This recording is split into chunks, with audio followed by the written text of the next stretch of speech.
माना आप सब कुछ त्याग करके ब्रह्मानंद का भी आनंद ले लिए हैं तो भी क्या, क्योंकि मैं भी तो ब्रह्मानंद का आनंद लिए हूं। श्रीपाद प्रबोधानंद, जो मुझे वृंदावन में प्रेम मिला उसके आगे ब्रह्मानंद भी कुछ नहीं है। ये भोग वासनाएं पद प्रतिष्ठा लोक लोकांतर की पदवियों की तो बात जाने दो। वृंदावन के एक तिनके को जो सौभाग्य प्राप्त हो ब्रह्मा जी को भी नहीं प्राप्त है। ये अपने तो मनुष्य शरीर में रह रहे, कितनी कृपा लाडली जू की। इसलिए न तापा साधु ना मृकृतुषु तथा साधु कृतिषु प्रकंपा काला हे रपि नहीं नवा देह दलने प्रहर्षो ना ब्रह्माद्यधिक विभवे नापि परमामृत ब्रह्मानंदे समधिगत वृंदावन भुआ। जिन्होंने वृंदावन भूमि का अखंड वास स्वीकार कर लिया सब कुछ हो गया। ध्यान से सुन लियो। अरे हमसे ये नहीं बनता, हमसे वो नहीं बनता, पता नहीं हम चल पाएंगे कि नहीं चल। जिनको वृंदावन का अखंड वास मिल गया, मेरी लाडली जू की चरण शरण में रह रहे हैं, बेपरवाह हो जाओ। बेपरवाह का मतलब ये नहीं कि तुम पापाचरण करो, तुम अब अपने कल्याण की चिंता मत करो। अब चिंतन करो, जितना बने नाम जपो। जब जागे तब प्रिया भजे ने सोवे पांव पसार। अपनी कुछ दिनचर्या ऐसी रखो, भरोसे में आनंद पूर्वक रहो। हमारी प्रिया जो बहुत कृपालु है, बहुत करुणामयी है। जिसको सत्पुरुषों का संग मिल गया उसे काल रूपी सर्प का भी भय नहीं रहता।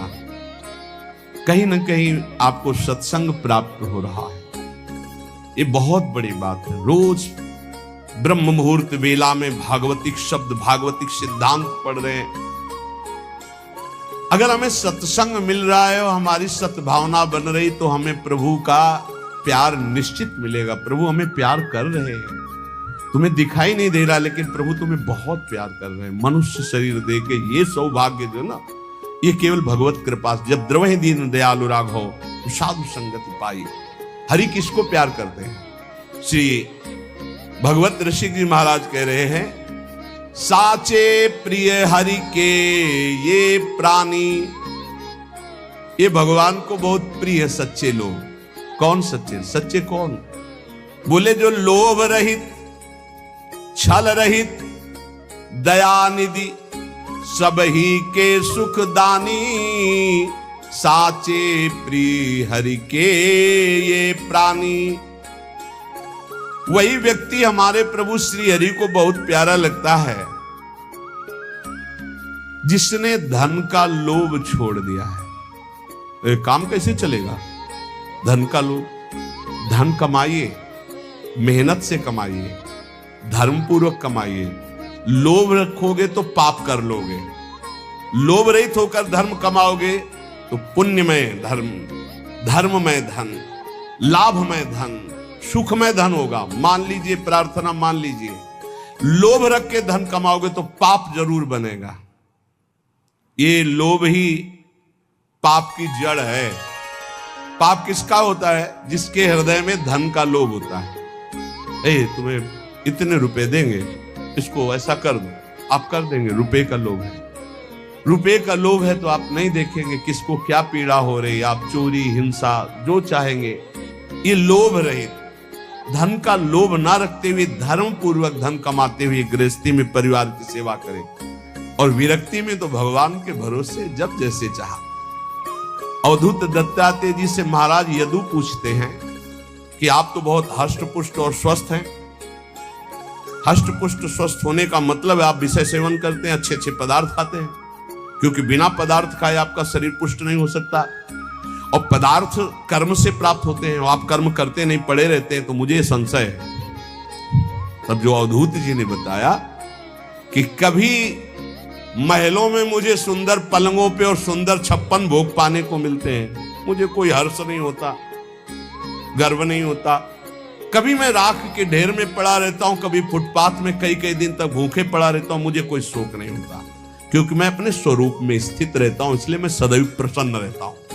ब्रह्मभूता प्रसन्न, मैं प्रसन्न रहता हूं, इसलिए शरीर स्वस्थ है, ना कि भोगों से। मैं अपने स्वरूप में स्थित रहता हूं, इसलिए मुझे कोई कर्म करने की आवश्यकता नहीं। शरीर के प्रारब्ध अनुसार कभी इसको मान मिलता, कभी अपमान मिलता, कभी सुंदर भोग मिलते, कभी फुटपाथ में पड़ा रहता, इससे मेरा कोई संबंध नहीं रहता। ये स्थिति, वैराग्य भाव में हमें यही स्थिति प्राप्त करनी है। कभी घी घना, कभी मुट्ठी भर चना, कभी वो भी न बना, जैसे प्रभु रखे। लोभ नहीं। सबसे ज्यादा खास बात हमें लोभ पाप में लगाता है। हम कहते हैं लोभ नुकसानदायक है विरुद्ध भाव में। नाम जप का लोभ रखो, वो 20,000 जपते हम 30,000 जपेंगे, वो 8 घंटे जपते हम 10 घंटे जपेंगे, रात्रि में सब सोते हैं हम कम सो के खूब नाम जप करें, ये ले लोभ। वो एक बार चतुरासी जी का पाठ करते हम 2 बार करेंगे। लोभ बढ़ाओ, भगवत चरणारविंद के प्रति लोभ बढ़ाओ, ये लोभ सार्थक हो जाएगा। संसार के प्रति नहीं, लोभ रहित, छल रहित, किसी के साथ कपट का व्यवहार ना करो। पता नहीं क्यों कपट का व्यवहार करना सुखद लगता है। बिल्कुल गोलमाल, छुपा करके अंदर की बात को बाहर कुछ और बोलना, आचरण कुछ और होना, अंदर नहीं। क्या इससे फायदा क्या मिलेगा? सर्वात्मा भगवान तो सब जानते। सीधी बात करना, सीधी जो हृदय में चल रही वही वाणी में, वही आचरण में। हम नीच है तो नीच है, अच्छे हैं तो अच्छे हैं, तो सुधार हो जाएगा। ऊपर से पॉलिश करके जब सुनार के पास ले जाओगे ना, तो 1 मिनट में पहचान जाएगा कि स्वर्ण की पॉलिश है, ये स्वर्ण नहीं है। छल रहित, कपट रहित। भगवान कह रहे मोह कपट छल छिद्र न भावा, नहीं अच्छा लगता। यहां कह रहे हरि को कौन से प्राणी प्रिय? जो लोभ रहित, छल रहित, दया निधि, दूसरों को सुख देने की भावना, सब ही के सुख दानी, दूसरों को सुख देने की भावना भगवान को प्रसन्न करने का बहुत बढ़िया उपाय है। कभी कोई प्यासा, लूला, लंगड़ा, कैसी परिस्थिति में भगवान तुम्हें सेवा का अवसर दे रहे हो, तो जानना मेरे नारायण भगवान इस रूप में आए हैं और सेवा का अवसर दे रहे। तो अपना काम रोक करके उनकी जरूर सेवा कर देना, उनका जरूर सहयोग कर देना। प्यास मिटाना, भोजन पवाना, औषधि दिलाना, वस्त्र पहना देना, ऐसी सुविधा दे देना। 4 लोग मिलकर करो, ना अकेले कर सको। कोई ऐसा बीमार मिल जाए, कोई ऐसा, उसको वास की व्यवस्था, भोजन की व्यवस्था, औषधि की व्यवस्था भगवान देखता है, बहुत प्रसन्न हो जाएगा। ये बात पूज्य भाई जी में पाई गई। एक दिन एक फुटपाथ में आदमी मिला जो बहुत कफ आसपास थूके हुए ऐसे। भाई जी नजदीक गए, भाई तुम्हारी ऐसी परिस्थिति, कोई सेवा करने आया हूं। कहा नहीं, घर वालों ने निकाल दिया, कोई औषधि, पैसा ही नहीं। रहोगे कहाँ? फुटपाथ में पड़ा। क्या परेशानी? बोले टीवी, भयंकर टीवी का नाम सुनते ही लोग कांप जाते कि कहीं ना कहीं संक्रामक रोग हमारे न चल। बाईजू से गोदी में उठवा के ले गए, स्वयं ड्यूटी में लगे। इतने घंटे मैं सेवा करूं, इतने घंटे। तो कोई मास्क और दस्ताना पहनकर सेवा में जाते, भाई जी ऐसे जाते। भाई जी से प्रार्थना की, संक्रामक रोग है, आपको लग जाएगा। भाई जी ने कहा आप रोगी देखते हो, मैं श्री कृष्ण देखता हूं, मुझे श्री कृष्ण लगेंगे, रोग नहीं। तुम्हें रोगी दिखाई देता है इसलिए तुम जरूर पहनो, मुझे श्री कृष्ण दिखाई देते, मैं अपने श्री कृष्ण की सेवा करने जाता हूं। ये सच्ची बात है कि जिसने पर सेवा का भाव ले लिया उसे बहुत सुख मिलता है, बहुत सुख मिलता है। हम चाहेंगे ऐसा कि आप लोगों के जीवन में कभी भगवान ऐसा अवसर दे कि कोई किसी की सोच उठानी पड़े, कपड़े धोने पड़े, और ऐसी सेवा में आप आनंदित होकर कर ले, फिर आप देखना आपके जीवन की धारा बदल जाएगी। विश्वास मानना, साधना तपस्या एक तरफ, और किसी एक बार ऐसे की असहाय की सेवा जो भगवान ने तुम्हें दी हो, ढूंढने की जरूरत नहीं, अचानक भगवान ने दी, आप उठा ले जाओ अस्पताल में, उनकी औषधि कराओ, अपने घर ले आओ, उनको स्वस्थ करो, कपड़ा लत्ता पहनाओ, 100-200 रुपया दो, जाओ भाई जहां जाना हो, तुम्हारी जहां व्यवस्था हो, इतना जरूर करो, जरूर। जब तक असहाय समर्थ अवस्था है, कोई वृद्ध है, कोई ऐसा है, जरूर सेवा करनी चाहिए। बोले दया निधि सबही के सुखदानी। अब आगे कह रहे 9:15 વાગે શરૂ થશે જસવંતી ગાંગાણીનું સ્ટોક માર્કેટનું ટ્યુશન।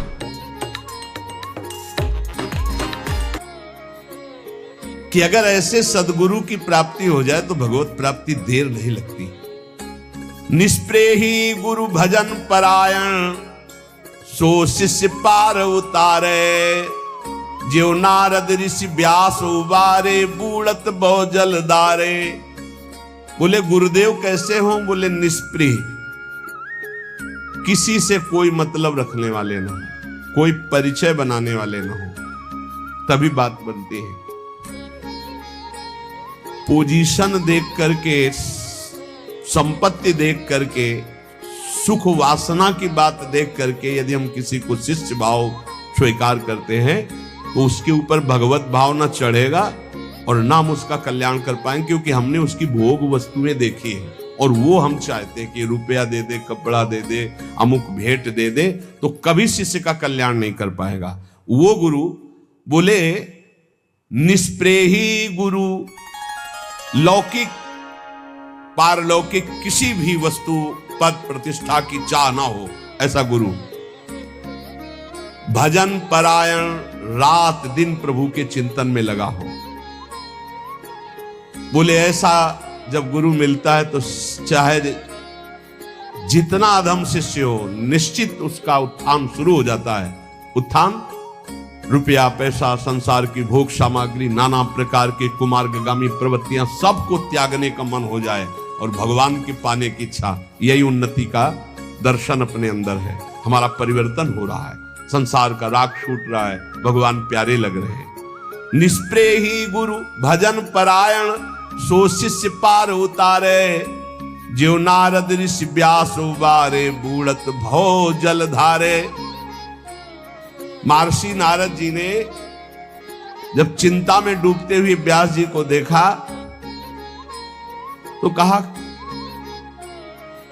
तुमने बहुत सब गान किया है, वेदों का विभाग किया, वेदों को सूक्ष्म रूप से महाभारत के रूप में गाया, एक बार केवल भगवत प्राप्ति के लिए कृष्ण चर्चा करो, केवल भगवत भक्ति की चर्चा करो, फिर देखो तुम्हें शांति मिल जाएगी।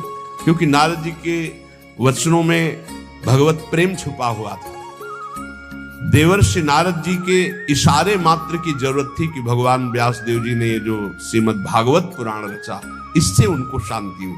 उनको स्वयं के लिए कोई अशांति नहीं थी, जगत का मंगल कैसे होगा, जगत के लोग भगवत प्राप्ति कैसे करेंगे। तो कह रहे देखो नारद जी ने वो उपदेश किया तो भगवान व्यास देव जी ने श्रीमद् भागवत रचकर परम शांति पाई। श्री सुखदेव भागवत गाथा परीक्षित सुनायो, और 7 दिवस में कलिमल खोयो, हरि को बेग मिलायो। श्री सुखदेव जी ने 7 दिन भागवत सुनाई और परीक्षित को परम पद प्रदान कर दिया। गोकर्ण जी ने 7 दिन भागवत सुनाई, धुंधकारी को परम पद प्राप्त हो गया। अगर वक्ता भगवत अनुरागी और श्रोता भगवत श्रवण में रुचि रखने वाला, भगवत चरणारविंद में शरणागत, तो निश्चित भगवत प्राप्ति हो जाएगी। पूजा कर श्रुत देव ब्राह्मण, वासुदेव बस कीन्हे, चक्षु द्वार होए हृदय ले आयो, बहुर जान नहीं दीने। जनकपुर में रहते थे उस समय राजा विदेहराज बहुलास्व थे, वो भी भगवान की नित्य सेवा में रहते थे। सुबह प्रातःकालीन वेला में सेवा में प्रवेश कर जाते और मध्याह्न 2 बजे के बाद सेवा से निकलते। एक दिन देवर्षि नारद जी ने कहा कि भगवान द्वारिका में साक्षात विराजमान है, जिनकी आप आराधना कर रहे हो, चल के दर्शन करो ना। बोले जो आज्ञा। सुबह सारथी को कहते रथ सजाओ, मैं सेवा करके आता हूं, अभी चलता हूं दर्शन के लिए। पर सेवा पद्धति फिर वो 2 बज जाते। रोज रथ सजता पर वो जा नहीं पाते, सेवा में तल्लीन रहते। और इधर उन्हीं की नगरी में एक बहुत ही अकिंचन श्रुतदेव नाम के ब्राह्मण जो रात दिन भगवान के चिंतन में डूबे रहते थे।